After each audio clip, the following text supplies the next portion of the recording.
Здравствуйте! Вы смотрите программу «Актуальное интервью». В Якутске завершила свою работу научно-практическая конференция «Колыма соединяет регионы».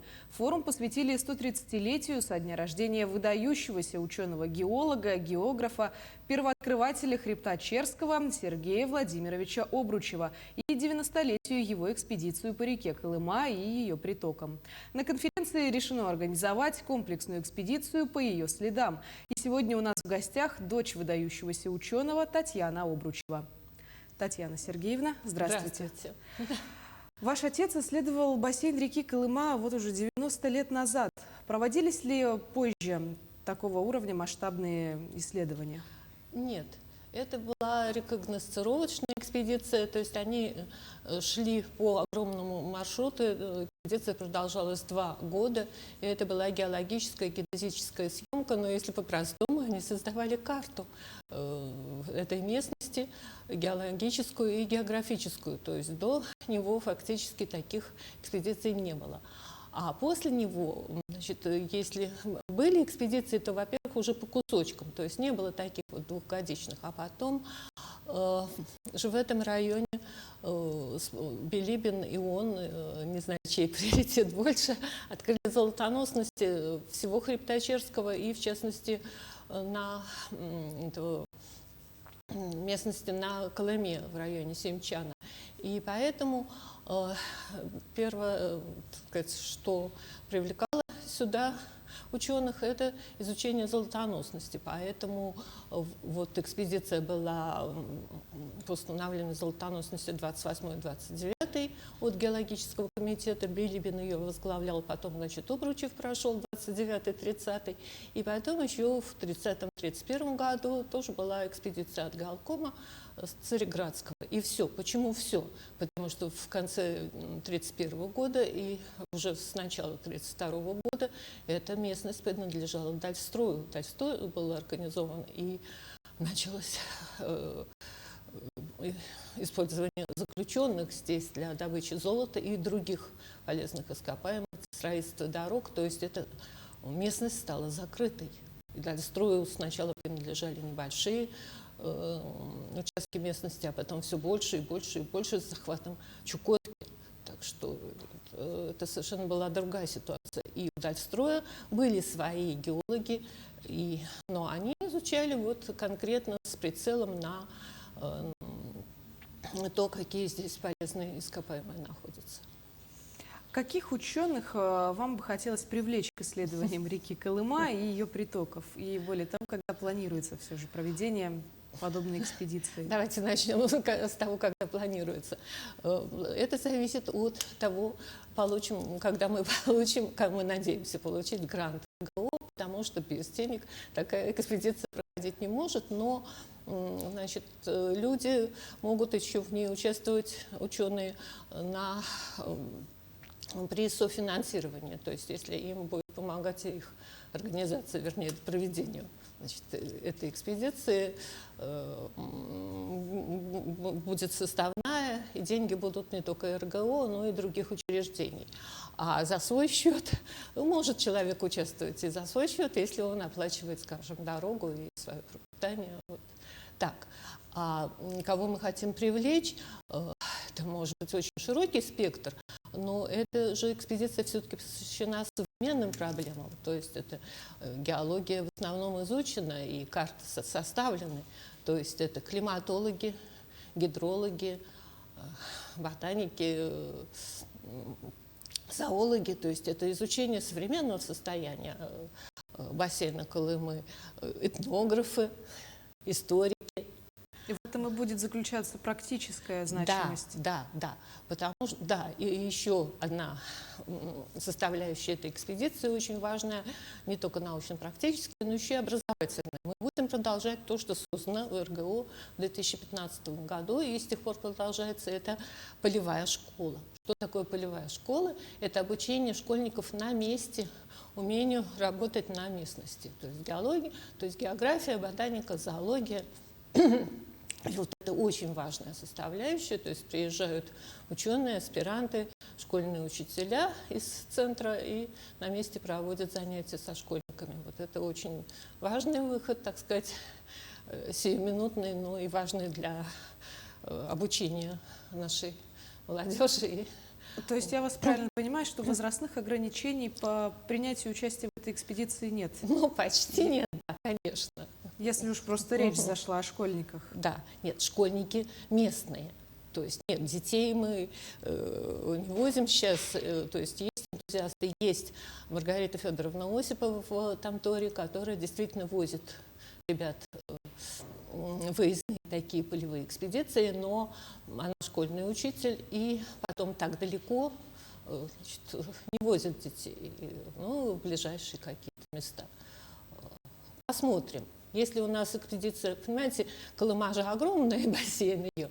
Если экспедиция начнется, скажем, с верховьев Колымы, то тогда Маргарита Осиповна примет участие со своими детьми, потому что это будет недалеко от Тамтора, относительно недалеко. А так, если мы примем решение, может быть, эта экспедиция будет длительная, то есть это она, название же такое, Колыма соединяет регионы. То есть могут участвовать люди из Магаданской области, из других областей. Вот, если это интересно. Нет, но главное из Магаданской, потому что Колыма же принадлежит и Якутии, и Магаданской области. Поэтому. И здесь я сразу задумалась о том, что, скорее всего, тот, кто принимает участие в экспедиции, должен обладать не только желанием, но еще, наверное, хорошей физической подготовкой. Ну, это обязательно. Это обязательно, потому что нужно и сейчас потерпевать какие-то трудности. То есть, извините, например, 2 недели, значит, мыться только холодной водой и так далее. Да? Есть неприхотливую пищу, уметь значит, жить в палатке, уметь зажечь костер, приготовить пищу на костре. То есть все вот это вполне серьезно. Скажите, Татьяна Сергеевна, вот какие аспекты исследований, начатые Сергеем Обручевым, остаются пока без внимания ученых? Вы знаете, об этом нельзя говорить, потому что я уже сказала, что у него была обзорная сортировочная экспедиция. Это тогда не было ничего еще, не изучено было. То есть он шел по белым, это были еще белые пятна, да? То есть огромные, то есть вообще весь Восток России, Советского Союза на тот момент, в 20-е годы, был совершенно белое пятно в каком-то смысле, и в смысле геологии, и в смысле картографии. Вот. А сейчас, в общем, почти все изучено, так сказать, и то, чем мы занимаемся, это отдельные маленькие участки, вот, важные для сегодняшнего дня. То есть это именно в первую очередь гидрология, климатология, например, становление, воссоздание гидрологических пунктов в верховьях Колымы. Это очень важно для наблюдения за водным балансом реки Колымы, восстановление гидрологических пунктов, повторюсь, в верховьях Колымы. Скажите, а если мы заглянем несколько назад, ну, на 90 лет, конечно, ну, вернемся в 90-е или нулевые, проводились ли мероприятия у нас в республике, посвященные памяти вашего отца? Нет, так сложилось, что я сама начала заниматься этим 10, немножко больше лет назад. И благодаря, вот, всегда обрастаешь, при этом, как только чем-то начинаешь заниматься, к тебе присоединяются люди, которым это интересно. Но это все началось в Петербурге, потому что отец жил в Петербурге, и последние годы он уже не ездил в экспедиции, хотя и последние 15 лет его интересы лежали уже в Туве и Восточном Саяне, то есть на юге Сибири. Но и поэтому фактически, так сказать, воспоминания и мероприятия, связанные с отцом, начались с 2015 года. Здесь мы провели выставку экспедиционных фотографий отца. Он прекрасно фотографировал, и во всех экспедициях его сопровождали даже 2 фотоаппарата. Поэтому вот с этого мы начали. Эта выставка до этого прошла в Петербурге, вот 15-й год это Якутск, потом ее частично показывали в Тамторе на следующий год, Аймяконский улус, потому что в 2016 году было 125 лет со дня рождения, и это широко отпраздновалось вот здесь вот в Тамторе, была большая конференция этому посвященная 125-летию со дня рождения его. И там же был кусочек выставки фотографий. И, собственно, тогда и возник проект по следам, но тогда это было по следам Индигирской экспедиции, экспедиции 26-го года Обручева, когда был открыт хребет Черского. И действительно, в 17 и 18 году прошли маленькие рекогносцировочные тоже поездки, но это возглавлял их Данилов и Юрий Георгиевич, он проректор Северо-Восточного федерального университета по науке. Он с студентами-геологами просто на полевой практике кусочек маленький прошел маршрутом отца 26-го года.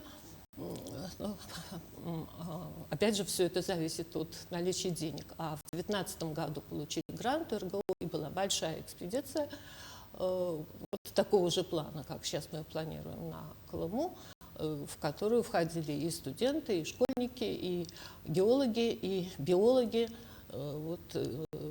Но это было, значит, по следам Индигирской именно экспедиции. А сейчас вот мы планируем такой же по следам Колымской экспедиции Обручева.